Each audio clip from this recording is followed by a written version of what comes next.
Hello friends, welcome to my class group study classes education your passion biology. तो मैंने biology का first chapter the fundamental unit of life के बारे में आपको फर्स्ट पार्ट में बताया था। सेल के बारे में, सेल की और एक definition, study of cell cytology, Robert Hooke 1665, unicellular और मल्टीसेलुलर जो आप देख सकते हैं। उसके बाद फिर मैं यहाँ आपको दिखाया था types of on the basis of nucleus, prokaryotic, eukaryotic. उसके बाद फुल फॉर्म भी बताए थे आपको कुछ important, wide DNA genetic materials. थी एक शॉर्ट रिवीजन करा रहा हूँ मैं आपका। वाई सेल का structure unit of life and why cell का फंक्शनल यूनिट ऑफ लाइफ। उसके बाद मैंने डिफिनीशन बताया था सेल ऑर्गन्स। उसके बाद haploid cells and diploid cell. उसके बाद फिर बताया था plant cells and animal cells. Simple सही आपको याद होगा। उसके बाद स्मॉलेस्ट सेल ऑर्गन्स, ये कुछ जी के टाइप के थे जो अक्सर क्वेश्चन में आ जाता है। और अब मैं आपको बताने वाला हूँ नया part, the fundamental unit of part second. अब मैं इसमें जिक्र करूँगा सेल थ्योरी की।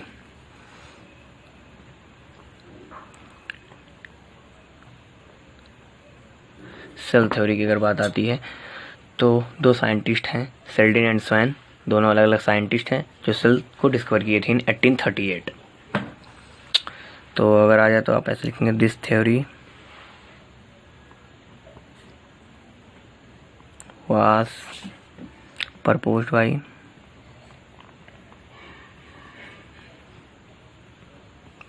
Seldin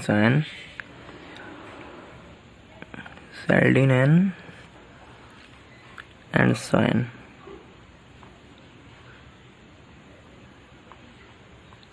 Swan in 1838। ये सेल थ्योरी के बारे में हो गया। अब जहाँ तक मैं बात कर रहा हूँ सेल्डिन एंड स्वैन, सेल्डिन एक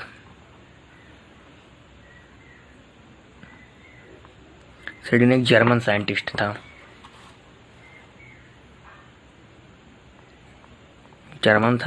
और स्वैन जो है वो भी एक जर्मन ही जूलॉजिस्ट था।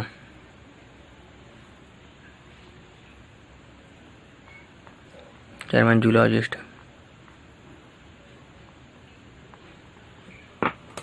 अब मैं कुछ पोस्टुलेट्स आपको बताऊंगा जो थ्योरी में दिए गए थे। इस थ्योरी में पोस्टुलेट्स ये इंपॉर्टेंट है आपके लिए, पेपर में आ गया तो आपको ऐसे डिफाइन करके लिखना रहेगा। तो पोस्टुलेट्स में फर्स्ट पोस्टुलेट्स ये दिया गया था, all organs are made up of cell. Important postulates हैं आपके लिए। All organs made up of cell, all organs are made up of cells। और सेकंड पोस्टुलेट जो दिया गया था वो है all cell arise from pre-existing cell, क्योंकि सिंगल सेल से ही फर्टिलाइजेशन होता है, तो क्या कहते हैं सेल का जो फॉर्मेशन होता है तो सिंगल सेल से ही होता है। इसीलिए all cell arise from pre-existing cell, ऐसे लिखते हैं। आप ध्यान दीजिएगा इस पॉइंट को। उसके बाद फिर एक तीसरा पॉइंट मैं आपको बताता हूँ, all organ starts its life as single cell. मैंने आपको पहले ही बताया दिया है।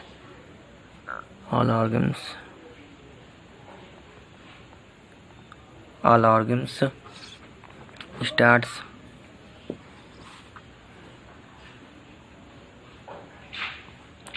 its life single cell. 3 point के लिए काफ़ी है। अगर पेपर में आए तो आप सेल थ्योरी के बारे में इतना लिख सकते हैं। मैं इसके आगे आपको बताऊंगा सेल स्ट्रक्चर। इसके बाद मैं आपको सेल स्ट्रक्चर के बारे में बताऊंगा। आप इस पॉइंट को ध्यान दीजिएगा, सेल स्ट्रक्चर।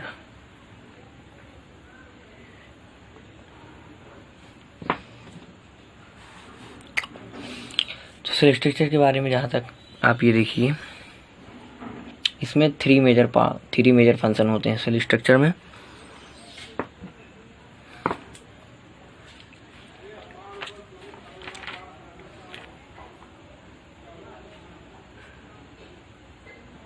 3 मेजर फंक्शंस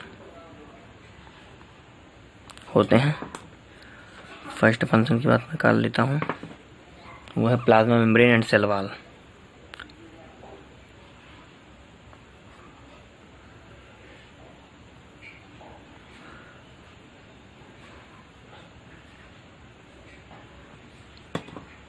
और सेकंड न्यूक्लियस है और third cytoplasm.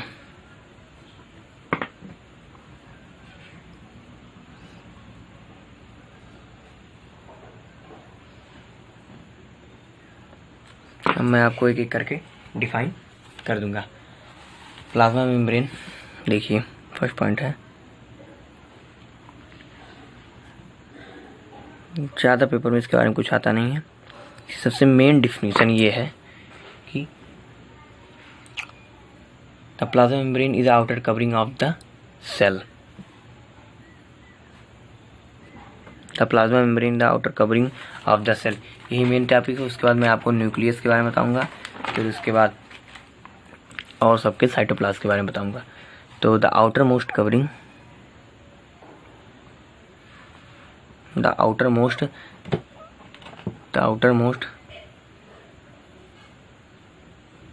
Most covering of the cell, outer most covering of the cell is called plasma membrane।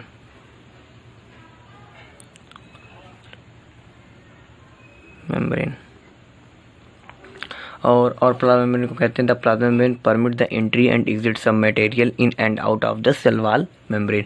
Plasma membrane जो जरूरी होता है वही प्लाज्मा मेम्ब्रेन अपने एंट्री को एग्जिट करता है, मतलब उसी को एंटर होने देता है अपने सेल्स में, और इसीलिए मेम्ब्रेन है। ये सेल के चारों तरफ बाउंडेड एक मेम्ब्रेन है जो आउटर कवरिंग किसको किया जाता है, सेल को आउटर मोस्ट कवरिंग यानी सबसे ऊपरी वाला जो परत होता है, ऊपरी वाला लेयर रहता है, वही प्लाज्मा मेम्ब्रेन होता है। और मैं आपको ये बता देता हूँ कि प्लाज्मा मेम्ब्रेन परमिट्स, यही पॉइंट इंपॉर्टेंट है फंक्शन की अगर बात कर लिए कि ये करता क्या है। Plasma membrane permits, plasma membrane permits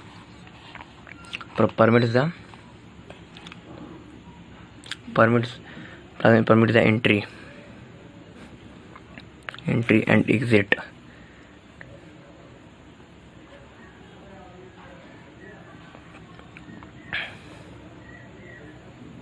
of some material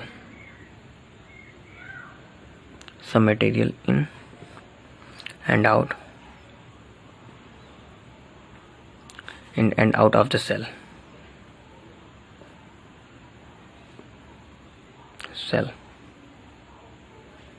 और इसके जो सेल मेम्ब्रेन होते हैं उसको सिलेक्टिव परमीबल मेम्ब्रेन भी कहते हैं।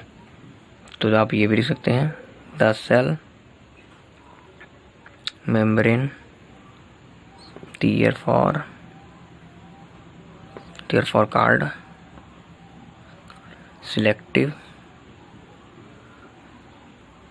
selectively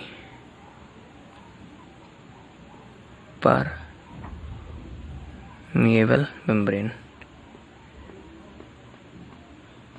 तो ये प्लाज्मा मेम्ब्रेन के लिए अच्छा खासा बन गया। अब इसके बाद मैं बात करता हूँ प्लाज्मा मेम्ब्रेन के अंदर डिफ्यूज़न की, जो एक इम्पॉर्टेंट टॉपिक है आपके लिए। Diffusion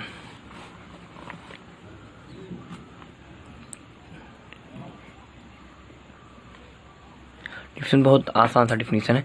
movement of substance from a region of higher concentration to lower concentration are called diffusion. मतलब जो मूवमेंट ऑफ सब्सटेंस, वाटर जैसे वाटर कोई सब्सटेंस है वो ऊपर जा रहा है, फिर higher concentration to lower concentration आ रहा है, उसी को डिफ्यूजन कहते हैं इन सेल। तो आप लिख सकते हैं movement of substance from a region of higher concentration to lower concentration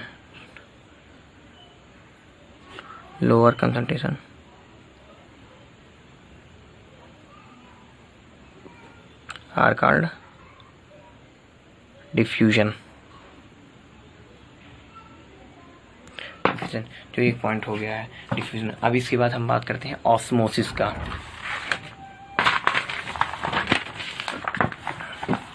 अब हम इसके बाद हम बात करते हैं ऑस्मोसिस का।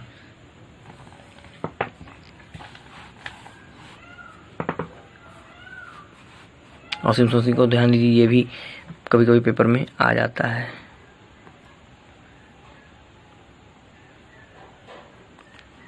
The movement of water molecules through a selective permeable membrane is called osmosis.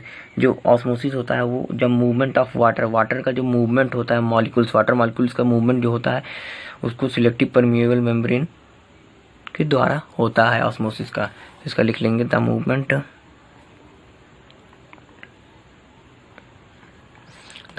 Of water molecules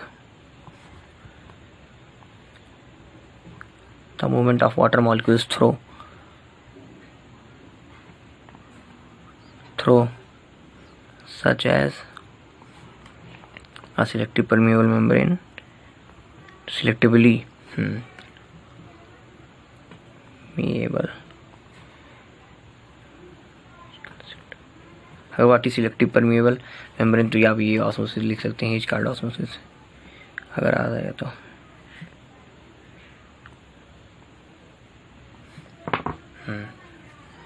selective permeable membrane बन गया, अब हिचकार्ड ऑस्मोसिस हो गया। अब इसके बाद आ गया हाइपोटोनिक सोल्यूशन। ये भी पॉइंट है, आ सकता है पेपर में, आपको इसको बस शॉर्ट में बता दे रहा हूँ।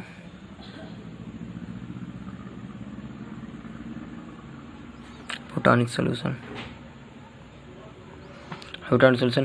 If the medium surrounded the cell has a higher water concentration than outside solution is very diluted, the cell will gain water by osmosis such as solution called hypotonic.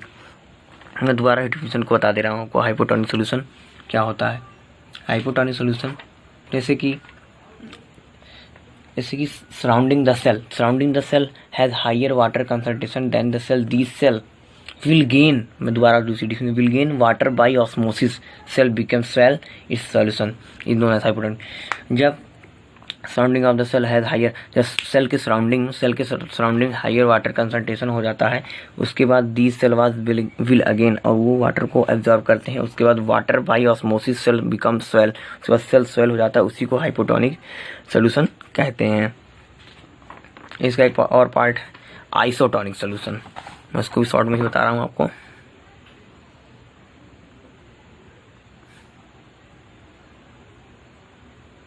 Isotonic solution.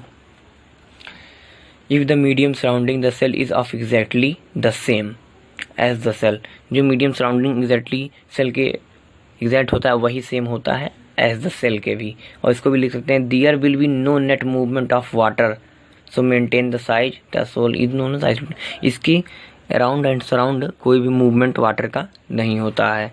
अब मैं आपको third part बता दे रहा हूँ। Third part हो गया hypertonic, hypertonic solution. Hypertonic solution होगा if the medium has lower concentration of water that this solution is very concentrated, तो उसके बाद वही हाइपरटोनिक सोल्यूशन हो जाता है। तो आपको समझ में आ गया होगा। अब मैं इसके बाद अगली पॉइंट बताता हूँ आपको। सेल वाल भी बहुत इंपॉर्टेंट है क्योंकि सेल के चारों तरफ रहता है, तो ये भी बहुत इंपॉर्टेंट है आप लोगों के लिए। सेल वाल की मैं बात करता हूँ।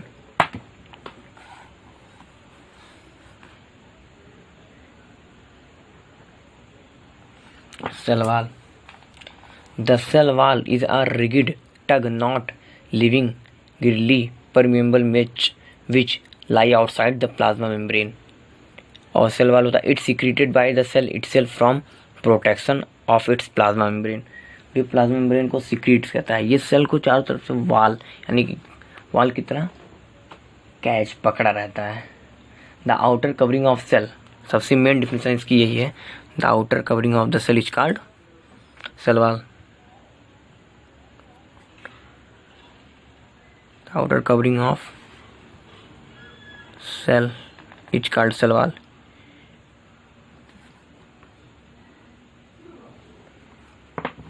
Is called cell wall. और कहते हैं the cell wall lie outside plasma membrane, और प्लाज्मा मेम्ब्रेन के आउटसाइड होता है ये, तो आप ये भी लिख सकते हैं the cell wall lies outside of plasma membrane.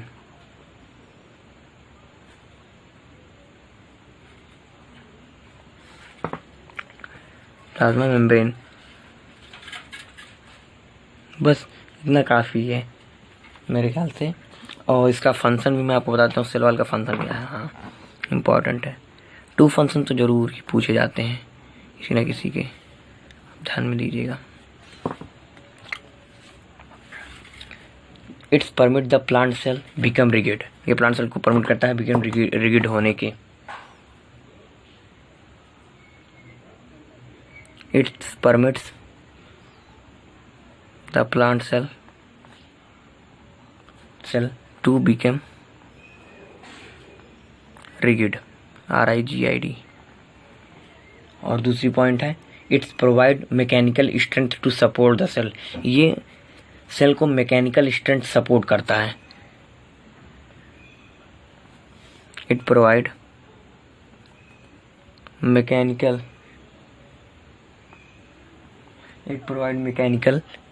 Strength STRENGTH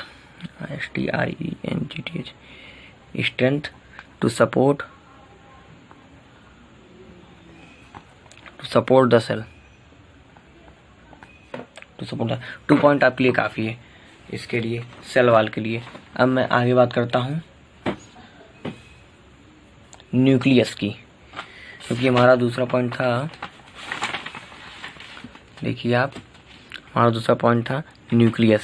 cell wall हो गया, प्लाज्मा मेम्ब्रेन होगा, अब न्यूक्लियस की बात। न्यूक्लियस के बाद साइटोप्लाज्म मैं आपको बताता हूँ। न्यूक्लियस ये बहुत ही इम्पोर्टेंट है। Nucleus is a very important, I think क्या है, ये सेंटर में पाया जाता है। सबसे पहली बात तो न्यूक्लियस जो होता है वो सेल के सेंटर में पाया जाता है। It is present in centre of the cell. और न्यूक्लियस को कह सकते हैं the cell nucleus is consist of nuclear membrane, nuclear plasma and chromosomes. तो मैं पॉइंट आपको बताता हूँ, ये the nucleus is a large centrally locate spherical cellular component, it is bounded to membrane. ठीक है, तो मैं पॉइंट लिखता हूँ, the nucleus is large centrally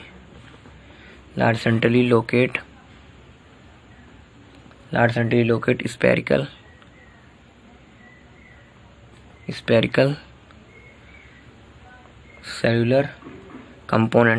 cellular component.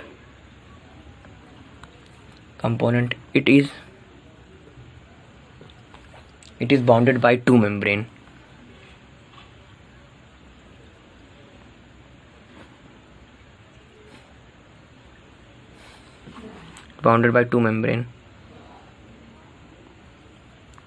It is bounded by two membrane. उसके ज़्यादा कुछ नहीं, और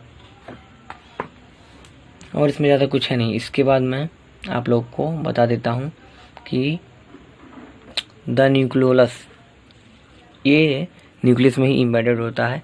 द न्यूक्लियोलस और chromatin fibre.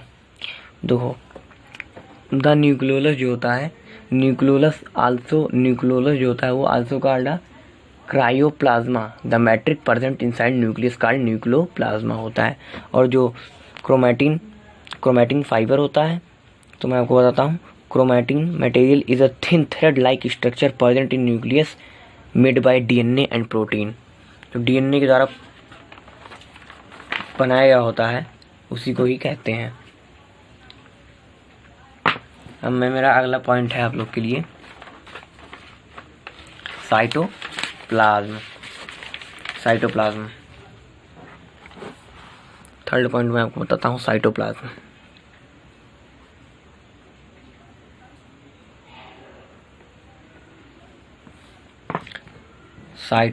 cytoplasm the part of cell which occurs between the plasma membrane and nucleus envelope in cytoplasm।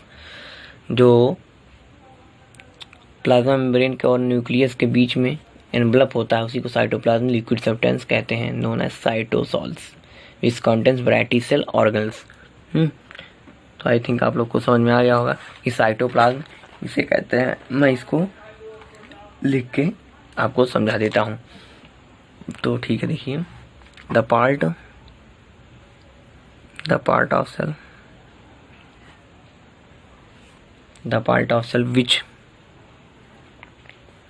which occurs between the plasma membrane and nucleus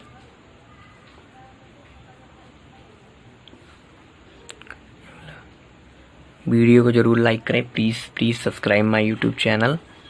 इस cytoplasm and liquid substance in cytoplasm known as cytosols. Envelope is cytoplasm का एक और नाम है matrix. आप cytoplasm की जगह matrix भी लिख देंगे तो कोई गलत नहीं होगा। साइटोसोल्स, और ये साइटोसोल्स जो होता है which contains is a variety of cell organs other storage product starch glycogen cytolysis absorb 90% of water other biochemical. Cytoplasm ही 90% वाटर होता है अदर बायो कंपोनेंट के अगर तुलना किया जाए तो। उसके बाद मैं आपको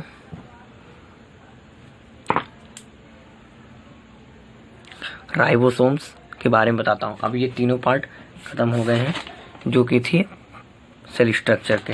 अब मैं राइबोसोम्स के बारे में आपको अच्छे तरीके से बताता हूँ। राइबोसोम्स क्या होता है और इसका इंपॉर्टेंस क्या है, फंक्शन क्या है, मैं आपको बताऊंगा।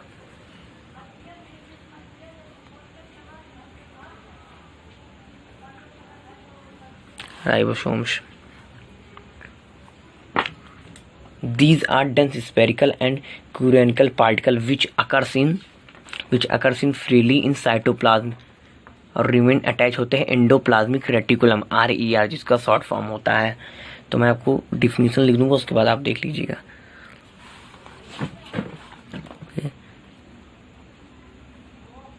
There are dense spherical and granular particles which occur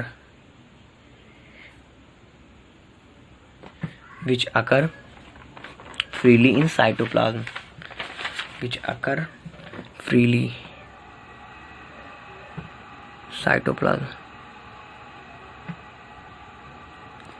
in cytoplasm remain attached to भी एंडोप्लाज्मिक रेटिकुलम जो आपको मैंने बताया।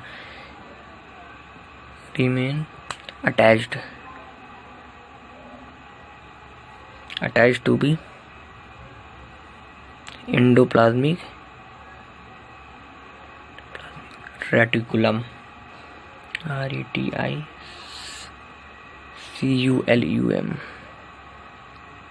इसका शॉर्ट फॉर्म होता है RER। तो मैंने आपको बताया राइबोसोम्स क्या होता है, दे आर डेंस, ये पूरा एकदम घना होता है, जैसे जंगल घने होते हैं, घने जंगल में घने पेड़ होते हैं। तो there are dense spherical and granular particle which occur freely in cytoplasm. मैं आपको सबका फिगर एक एक करके एक वीडियो में दिखाऊंगा, आपको सब समझ में आ जाएगा उसमें। और क्या कहते हैं, मेड अप RNA, राइबोसोम जो होता है वो किसका मेड होता है, RNA का मेड होता है। Made up RNA। मैं इसकी फंक्शन की अब बात करता हूँ फास्ट। राइबोसोम का सबसे मेन फंक्शन है it's ribosomes play important role in protein synthesis. Ribosomes play important role role in photosynthesis, photosynthesis नहीं, sorry, role in protein synthesis.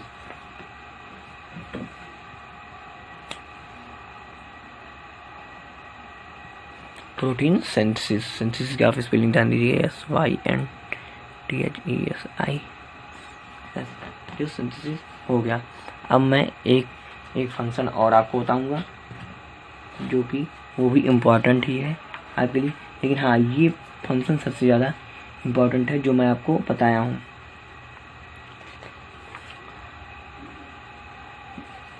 एक फंक्शन इसका मैं और आपको बता देता हूँ। फंक्शन ये डिफिनीशन से ही लिया गया है। इसमें जो होता है they are present both in prokaryotic and eukaryotic. ये जो होता है प्रोकैरियोटिक एंड यूकैरियोटिक दोनों में ही प्रेजेंट होता है। It's present in both, they are present both, they are present both in prokaryotic and eukaryotic. इसकी स्पेलिंग आप ध्यान दीजिएगा, बहुत बच्चों से गलत हो जाती है। सेल, ठीक है। मैं इसके बाद आपको बताऊंगा लाइसोसोम्स, जो भी इम्पोर्टेंट है।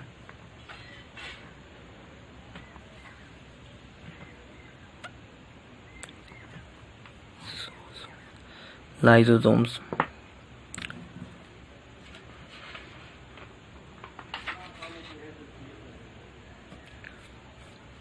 सॉरी मैंने स्पेलिंग पहले सही लिखी थी, इसे कट कट के लिख देता हूँ।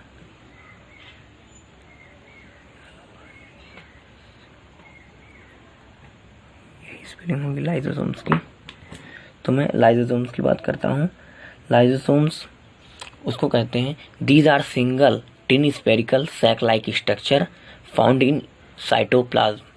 ये टिनी सिंगल स्ट्रक्चर होता है, टिनी यानी छोटा particle, tiny particles, spherical sac यानी बैग की तरह, झोले की तरह, like structure found in cytoplasm. और किसमें प्रेजेंट होता है? साइटोप्लाज्म में। सबसे इम्पोर्टेंट है these are single tiny spherical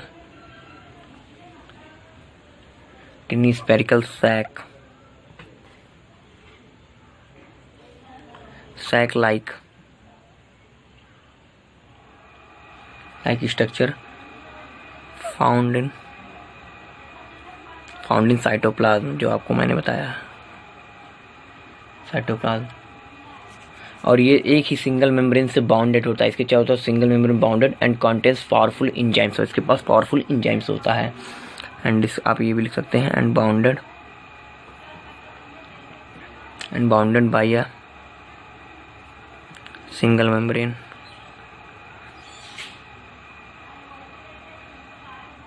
single membrane contains powerful enzymes।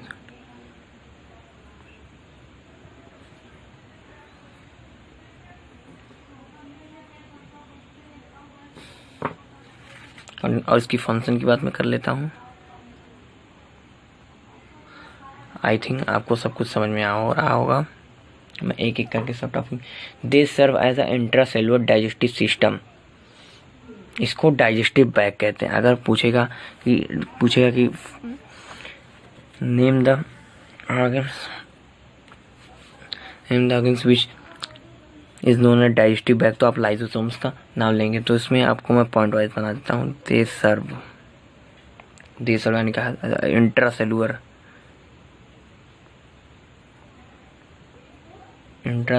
Digestive system,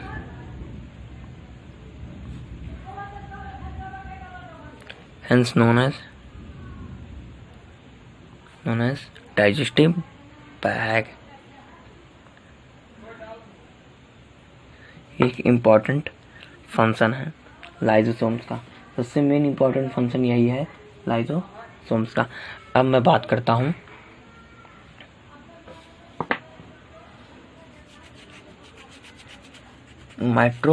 mitochondria का जो भी सबसे इम्पॉर्टेंट है, माइटोकॉन्ड्रिया ही पूरे सेल ऑर्गेन में।